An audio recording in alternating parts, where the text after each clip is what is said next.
bigyan tayo ng guide niya at saka magkakaroon po tayo ng wisdom tungkol sa kanyang banal na salita. Pwede yung pikit po ang mata lahat. Panginoon Jesus, maraming salamat sa araw na ito, sa aming pagsama-sama muli para itataas ka, Panginoon. Ikaw ang aming pagpurihan sa araw na ito, Panginoon. Naway wala pong pakawala ng Satanas ni Diablo na papasok dito, Panginoon, upang magtukso sa mga samahan sa paglilingkod sa iyo, Panginoon, ng mga young peoples, mga nakarito ay naway hindi matangay sa gawa ng demonyo, Panginoon. Kami po ay naglilingkod lamang sa iyo, Panginoon, upang kami po ay magpakabanal nawa sa aming spiritual na paglilingkod sa iyo, Panginoon. Naway walang makahalot na mga masasama, Panginoon, dito sa church. Ganun po sa himay-himay po sa iyong banal na salita, Panginoon, sa oras nito. Naway bigyan mo rin po ako ng kaalaman, Panginoon, kaitang kaalaman para po maiayos ko po ang iyong salita, Panginoon, na may share ko rin po sa aking mga kasamahan namin dito. Mailinaw po sa kanila yung banal na salita, Panginoon. Bigyan mo po ako ng lakas loob at kalakasan pa na para po may share ko ng maayos. Maraming salamat sa oras nito, Panginoon. Amen. Dito po sa basahin po natin sa 1 hanggang 9.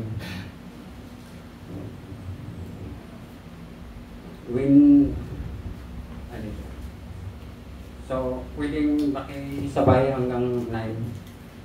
Why is God himself instead of mighty man, that goodness and God enough continually, and tongue divisive in shift like a sharp razor working deceitfully.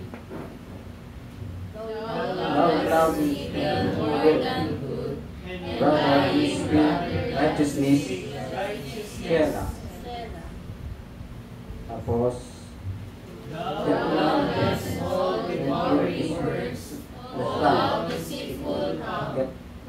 God shall likewise destroy them forever. We shall take thee away and pluck and root thee out of the land of the living. Selah. The righteous also shall see and fear and shall laugh at thee. Lo, this is the man that made not God his strength, but trusted in the abundance of his riches, and his strengthfulness of his wickedness. But I am like the house of God. I trust in the mercy of God forever and ever. I will praise thee forever because of and much God love is sent. So sa number 2 at saka sa 3, ang ibig sabihin dito sa tongue sharp, yung sa Tagalog po ay dilang matalas. So ang ibig sabihin dito, hindi lang ginagamit ito sa makapangyarihan tao, kundi pwede rin dito sa mga normal, sa mga lang, yung simpleng tao lang. Kasi ang dila, walang buto. Wala siyang buto, pero gumuguhit ng salita na yung gumuguhit siya na para siyang yung kumakata, yung parang may ito, gumuguhit siya, yung ibig sa marka, kasi pagka ang dila, nandyan lahat yung ilalabas ng tao. Mula dito sa puso, hanggang dito sa otak, pagka nabuo yan, ilalabas ngayon yan. So, pag ilalabas na yan, iba-iba na ngayon ang magiging ano sa dila sa gagamitin. Halimbawa, sasalita ka ng hindi maganda, yung nagmumura, ipalagay na lang natin, nagmumura, isang matalas na dila, yun na nagsasalita ng masama sa kapwa. Kaya ingatan natin yan, lalo na rin yung mga maamong tao, pero ang sa puso pala niya at isipan, magaling magbuka ng bibig sa dila niya, yan ay ingatan nyo kasi matalas ang dila, lalo na sa mga kabataan ngayon, na hindi pa naka-experience mula sa hanggang sa paglaki. Madali siyang matangay, madali siyang masilo ng demonyo, dinadaan sa puso, sa utak, ilalabas sa dila. Ngayon, pagka nasilo ka na ngayon, doon na, natangay ka na ngayon at naging masira na yung pagkatao mo. Kaya ingatan natin, hindi lang sa nasabihin ang dila wala naman to kasi wala namang wala namang laman wala namang buto ito walang buto ang dila, pero mas matindi yan. Para siyang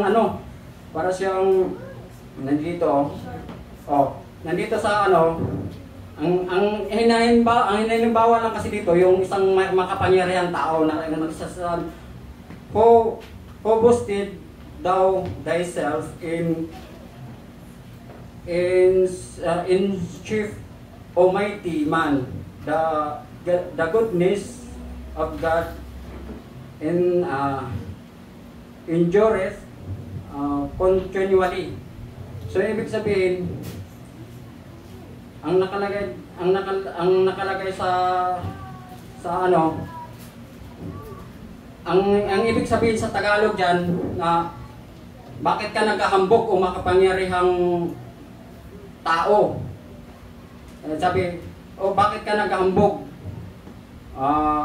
Bakit ka naghahambog o makapangyarihang tao? Ang Diyos, nagsasabi diyan, ang Diyos ay ang kagandahang loob ng Diyos ay palagi. Ibig sabihin, ang kagandahan ng loob ng Diyos ay palagi lang. Hindi tayo, ang Diyos ay makapangyarihan, pero ang kanyang kagandahang loob ay nanatili sa tao, nanatili sa bawat isa. Pero ang taong hambog, yung taong hambog kasi ikaw kumpara sa siya ay makapangyarihan, kaya mahambog ang ilalabas sa bunganga niya ngayon. Hambog yung magsisinungaling o lahat ng mga bagay na kasamaan, magagawa niya kasi hambog yung makapangyarihan siya. Pero hindi lang example sa isang mayaman, kundi pwede rin gawin sa mga ordinaryong tao lang din gagamitin sa masama. Kaya nga, yun ang mensahe dito sa Panginoon. Kaya ingatan natin yung mga magagaling magsalita, ilalabas sa bunganga, magagaling magsalita. Pagka nasilo ka na, yari na tayo. Yun ang mga matatalas, maraming mga kadahilanan Maraming mga bagay na pagka ilabas sa dila talaga masama Masama yan pagka gamitin mo sa masama. Pero sa mabuti naman okay lang yun. Pero ang kadalasan sa ginagamit, lalo na yung yung sisiluin ka ng kasamaan, matangay yung hindi ka tinatawag na magiging aware ka sa sarili mo, ay talagang yari tayo niyan. Kailangan talaga mag-iingat tayo, lalo na sa mga kabataan. Dito rin sa akin, marami na ako experience sa mundo, talagang ingat na ingat ako sa sarili ko. Ang mahirap ngayon, yung mula pa sa pagkabata, kung suail pa sa magulang, hindi pa sumunod sa yung pangaral ng mabuti, gusto ng sarili ang iniisip niya, nandyan lang sa palibot yung mga yung mga sinungaling, yung mga masasama, yung mga manluloko.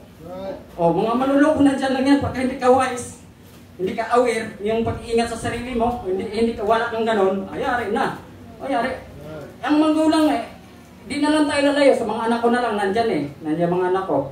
Pag sabihan na, ingat kayo kasi ang panahon ngayon, dami ng mga magagaling na magsalita, magagaling na yung mauutak na tao para siluin tayo. Ingat kayo dyan. Ako, ang pag-iingat ko simula sa bahay hanggang doon sa kung saan man kayo, dala-dala nyo sarili nyo, hindi ko naman kayo nakikita. Dapat yung mga masalita ko pa lang na maganda naman para sa inyo, yun ang baon ninyo. Kasi hindi ko naman kasama kayo ganun na lang sa mga young people, lalo na sa inyo dito, mga kababayan, marami din kayo na maangat pa kayo sa buhay ninyo. Ingatan ninyo ang inyong pagkatao kasi wala na, hindi na maibabalik yan di na may balik sa kabuuhan. Wala na. Kung ano kayo, nadapa kayo, wala na. Magiging mababa ng moral ng iyong pagka-tao. Kaya, dito, tama-tama yung sinasabi dito sa, dito sa salita ng Diyos eh. Kaya yung pag-iingatan natin yung mga salita na magagaling. Magagaling ang ilalabas sa dila, matatalas eh, gumuguhit parang ang nakasabi dito sa trio, the lowest of evil man, evil more, that good and lying rather than speak righteousness shall. Thou lovest devouring words, or thou deceitfully sunk. So, ibig sabihin dito, deceitfully, sa number 4, ibig sabihin yung ibig sabihin yung ano siya, sa Tagalog ay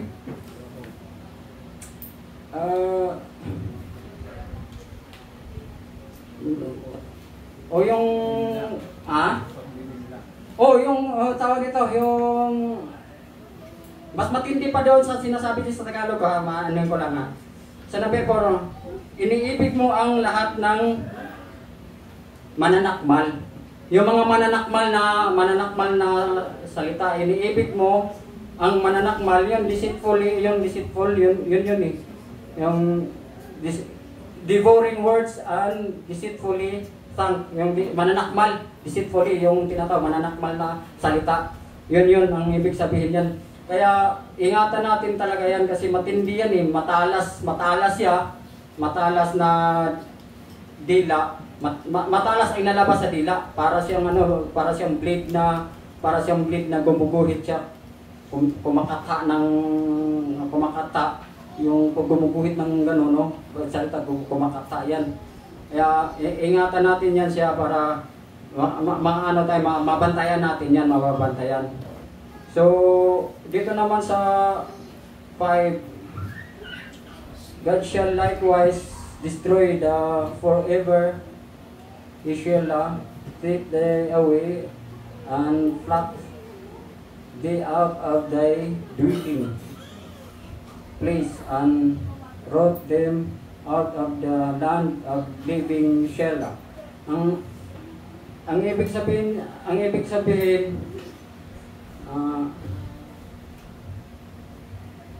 God shall likewise destroy. So inaano siya ng Panginoon, yung itataas siya ng Panginoon. Itataas siya sa Panginoon at ilalabas sa iyong tulda. Yung tinatawag dito, pluck thee out of the dwelling place. Ibig sabihin, ilalabas siya yung tulda at di ba itataas siya rin galit ng Panginoon, no? Itataas siya ng Panginoon at ilalabas siya kasi yung para siyang isang bahay na yan, yung tent na yan, ilalabas siya doon, yung ang galit ng Panginoon sa tao na yon, yung tao na hambog,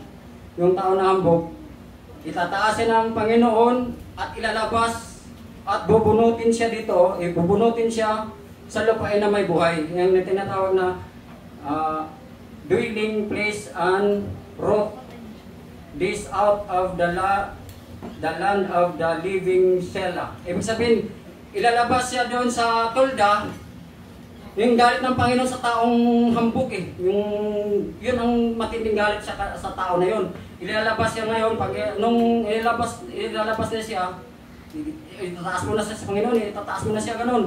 Tapos ilalabas siya ngayon, ilalabas siya sa tulda, yung tent. Ngayon, pag di pa na bubunutin pa siya sa lupain na may buhay. Ibig sabihin yung mga nabubuhay doon sa lupa na yan, yung lupain na yan tulad ng mga kahoy, yun ang illustration lang yun eh. Yung parang tulad tayo sa yung tawag na land nasa lupain na may buhay. Ibig sabihin na kung anong nabubuhay doon sa lupain na yan, para kahit tulad tayo sa isang puno ng kahoy na bubunutin tayo. Yung pagka kay masamang tao, o yung galit ng Panginoon, matindi. Bubunutin ka talaga, tapos ano ka talaga. Biro mo yung buhay, parang puno siya, yung sa lupain na may buhay, yung mga puno na yung bubunutin. Parang tulad tayo sa ganun sa galit ng Panginoon. Kaya antindi noon pagka tayo ay gumawa talaga ng kasamaan. Ganon ang galit ng Panginoon, itataas ka na ngayon, tapos ilalabas ka sa tulda niya. Yung tulda kasi parang bahay natin yan Bahay natin yan na ilalabas tayo doon. At saka bubunutin pa, sa tindingan, bubunutin pa tayo. Bubunutin pa sa lupain na may buhay. Yan ang sinasabi dito sa number 5. So, the righteous also shall see and fail and shall laugh and him. So, nakikita naman siya ng matuwid at natatakot sa kanya at nagsasabi. Yan ang nakalagay ito ang ibig sabihin dyan, the righteous also shall see. So, nakikita siya ng matuwid yung righteous kasi nakikita siya ng matuwid yung righteous. Nakikita siya ng matuwid at natatakot. Si fear and fear. Natatakot and shall laugh at him. Ibig sabihin, tumatawa sa kanya. Natatakot at natatawa siya. Kasi yun, yung dalawang lang yun dalawang tao lang yan na dito sa karakter na ito ibig sabihin sa ang Diyos. At saka yung tao na matuwid at saka yung masasama. Dalawang karakter lang itong pinag-usapan dito Nakikita siya ngayon ng matuwid at natatakot, ibig sabihin nakikita at natatakot, ibig sabihin talaga yung righteous na may takot May takot yung righteous na nakikita naman siya ng matuwid at natatakot at tumatawa sa kanya. Tama ba ako, Pastor? Tumatawa sa kanya kasi para bang yung masama na yon sa number 5 kasi ang ginawa ng Diyos dahil sa tinding galit ng Diyos. Balikan natin sa number 5, di ba? Ayun ang sa number 5 ang sabi ng Panginoon, itinataas siya ngayon. Nung itinataas ngayon yung masasamang tao, yung hambog, matinding galit sa Panginoon, ilalabas siya ngayon sa kanyang tent, tulda. Ngayon, di pa nakontinto talaga sa tindig, binubunot siya ngayon sa lupain na may buhay. Ngayon, nakita siya ng matuwid, number 6 nakalagay doon, nakikita siya ng matuwid. Ibig sabihin, may isang tao na matuwid, nakita siya ngayon na gano'n ang ginawa ng Diyos. Okay ba yun? Tama yun, Nakita ngayon siya ng matuwid. So, yung masasamang tao na ginawa ng Diyos sa kanya yung masama na yun, natawa nga na nakita siya ng matuwid at natatakot siya. Ibig sabihin, may takot siya, di ba? Ngayon, at tumatawa sa kanya. Tinawanan siya ngayon nung matuwid na yun. Ngayon, ang ginawa sa number 7, Lord, this is the man that made of not God his strength, but trusted in the abundance of his riches and strengthened himself in his wickedness. So, nakikita naman siya ng matuwid at siya pa rin yung masama na yan, ang ginawa pa rin ang masama, siya yung siya sa kanya pa rin, nagpakalakas pa, pa rin siya sa kanyang nakitiwala sa kanyang sa kasamaan niya, nagtitiwala siya sa kanyang kayamanan ngayon at nagpapakalakas siya nagpapakalakas siya sa kanyang kasamaan niya his riches and strengthened himself in his wickedness. So nagpapakalakas siya sa kanyang kasamaan. Ayun ang sinasabi na Lord, this is the man that made not God his strength, but trusted in the abundance of his riches. So siya nagtitiwala siya sa kasaganaan ng kanyang kayamanan. Ang ibig sabihin nito, strength but trusted in this abundance of His riches. Abundance, ibig sabihin sa abundance kasi nagtitiwala siya sa kanyang kasaganahan, abundance, kasaganahan ng kanyang kayamanan. So nagtitiwala siya ngayon, tapos siya nagpapakalakas siya, ibig sabihin, and strengthen himself in his wickedness. So, nagpakalakas siya sa kanyang sa kasamaan. Ang nakalagay wickedness, o nagpakalakas siya sa kanyang kasamaan. Yan ang mensahe dito sa number 7. Kasi minsan nalilito ko sa malalim kasi salita ng English, kaya medyo na rin ako sa pasensya na lang kayo sa kaya medyo itinatagalog ko rin. Medyo twist naman yung aking mga sinasabi, pero yun malapit na tayo dun yun sa sinasabi ko. Sana naman nasundan nyo rin ang mga sinasabi ko. Kasi first time ko lang din na pero ipapatuloy natin But unlike green olive tree in the house of God, I trust in His mercy of God forever and ever. So ang ibig sabihin kasi diyan, sa isang matitino naman tong tao, ang sinasabi niya, unlike a green olive, katulad siya sa sariwang punong kahoy na olibo. Yung tinatawag na para siyang tulad siya sa sariwang kahoy na olibo, green olive tree, the house of God. So sa bahay ng Diyos, para siyang tulad sa sariwang kahoy na olibo sa bahay ng Diyos. Yun ang sinasabi niyan. And mercy of God. So ang sinasabi niya, I trust in the mercy of God forever and ever. Ako nagtitiwala sa kagandang loob ng Panginoon magpakailanman. Ang sinasabi diyan, but I am like a green olive tree in this house of God. I trust in the mercy of God forever and ever. So, nagtitiwala siya sa kagandahang loob ng Panginoon magpakailanman. Yan ang sinasabi dito sa number 8. So, kailangan magtitiwala lang talaga tayo. Kung ako hindi naman ako perfect na pagkatao. Nangyayari din sa akin yan na minsan kasi pagka marami ng mga trials sa buhay ko, minsan nakapagsabi ako sa sarili ko na ano ba ito, ang dami nang pumapasok na mga troubles sa utak ko. Tapos nang hinaan ako ng loob, siyempre inaamin ko yan kasi dami na rin akong experience sa buhay. Talagang dumating talaga sa punto na tayo ay magkakaroon ng panghihina sa ating sarili. Lalo na laman lang tayo pagka atin talagang tangkilikin ang laman natin, matatalo talaga tayo sa gawa ng demonyo. Yun ang dyan, kailangan talaga hindi lang sa laman natin mahalin, kundi rin sa spiritual talaga. Yun ang talaga, yun ang pinaka pinakabangka natin yan. Kung sa simpleng kwento lang, pinakabangka ang spiritual lang, paano tayo sasakay sa tatawid tayo ng isang maalon o mapangit na panahon.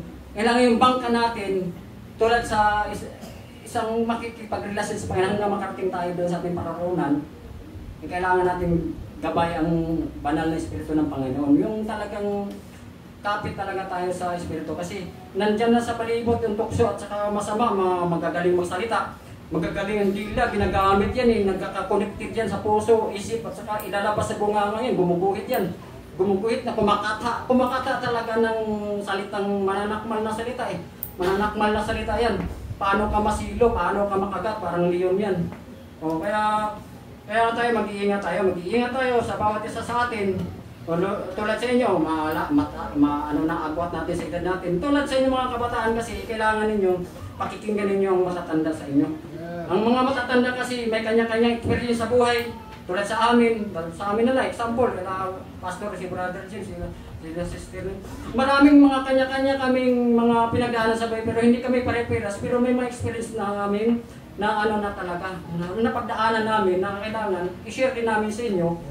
I-share namin sa inyo aming mga karanasan. Kasi kayo, possible pa lang at malaki. At doon kayo awareness sa inyong sarili, paano pipiliin ang tama at mali. Kailangan ingat talaga. Pag hindi kayo nag-iingat, mapupunta kayo sa kasama at daming madadamay na nagmamahal sa inyo. Madaming madadamay. Kaya nga, dito biro itong ating dito sa pag-attend sa church. Kasi ito spiritual na spirito eh. Kaya lang ipagpatuloy natin. Magkakaroon man tayo ng ginawang masama, pero ituwid rin natin. Ituwid natin, pilitin natin, ituwid natin ang sarili natin. Bangon tayo mula sa pagkadapa, bangon lang. Hanggang hindi na tayo matukso pa sa ibang bagay pa na malinlang tayo sa masama. Kasi may papasok dito sa atin, dito, nagpakabanal tayo ngayon. I-share ni Pastor ngayon yung salita na maganda para sa atin. Ngayon, mayroon ditong nakapasok dito na kunyari maamong mukha, parang maamo, tapos talagang magpakabanal din. Magpakabanal, tapos yung pala maninilo pala, yung maninilo, matalas ang dila, matalino. Kasi pakawala ng demonyo yan eh. Kaya yun ang iingatan natin. Eto, kumakata eh, pero hindi lang kumakata, gumuguhit, mananakmal, parang leon. Parang mananakmal na sila, parang siyang leon, kumakagat yan. Kaya ingatan natin yan. So, mataas ba ba, Pastor? I will praise, number 9. I will praise thee, O forever, because thou hast done it, and I will wait on thy name for his good before I myself. So, ako sabi na, I will praise them forever. Ako ay nagpapasalamat at nagpupuri sa Panginoon because thou hast done. Ibig sabihin, at saka sa nagtitiwala, because thou hast done, and I will wait unto him. At I will wait. Ako naghihintay sa kanyang pangalan at for his good before thyself. At ako naghihintay sa kanyang pangalan at dahil sa mga banal. Yan, sa mga I will the name for his good before thy sins. So, sa mga banal yan eh. Ibig sabihin, ako naghihintay sa iyong pangalan at sa iyong mga banal. Yun ang nakalagay dyan, no? So, marami pang tayong Pastor. Marami pang. 2 minutes. So, sa 53, mayroon din doon, pero ayaw ko kung sa 57. Sa 57, ano ba? 57, Psalm 57. Sa 57 na Pastor. 57, ganun din yun eh. Be merciful unto the God, be merciful unto me, for my soul trusted in thee, ye in the shadow of the wings will make refuge until these calamities be overpassed. I will seek unto God, I will cry unto God, must high unto God that performeth all things for me. He shall send from heaven and save from the reproach of his that word swallow me up. Sila, God shall send for his mercy and his truth. So sa number 1, Psalm 57. Tama pa. The merciful and the, O God, be merciful unto God, unto me, O God, be merciful unto me, for my soul in death in day, yea, in the shadow of these wings will I make my refuge until the calamities be overpassed. I will cry unto God, must I unto God, and perform meet of things for me. We shall see from heaven and see in... Tama ba to? Sa ano ba? Ayan.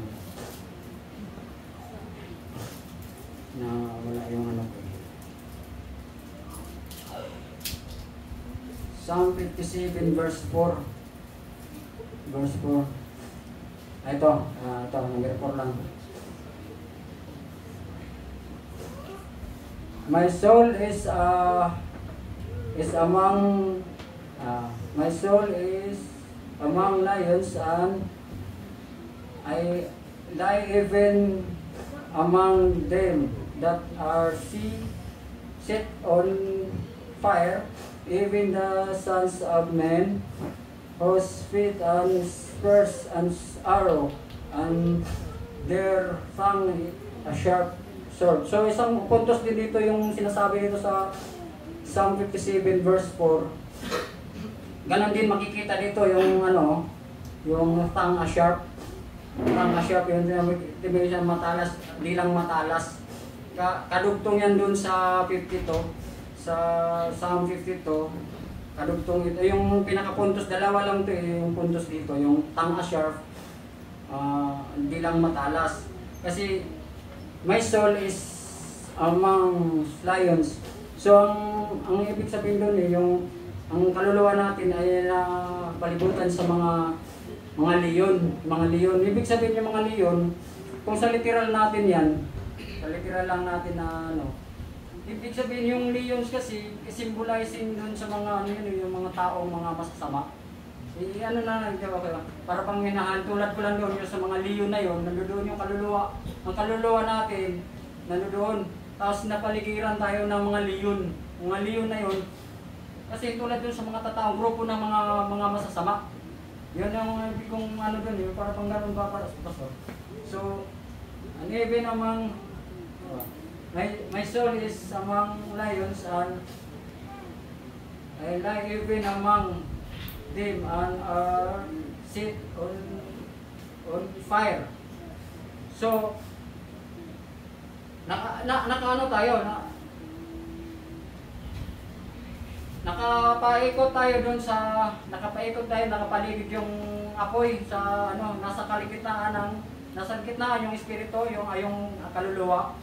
Halimbawa, kaluluwa ko napunta doon sa isang lugar na yan, tapos nandun na mga leon, nakapalibot sa kanya, tapos nandun sa ano yung apoy, yung tinatawag na set of fire.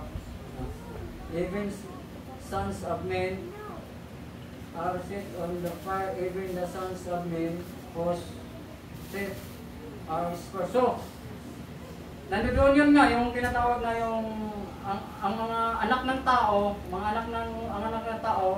ang sinasabi doon, no?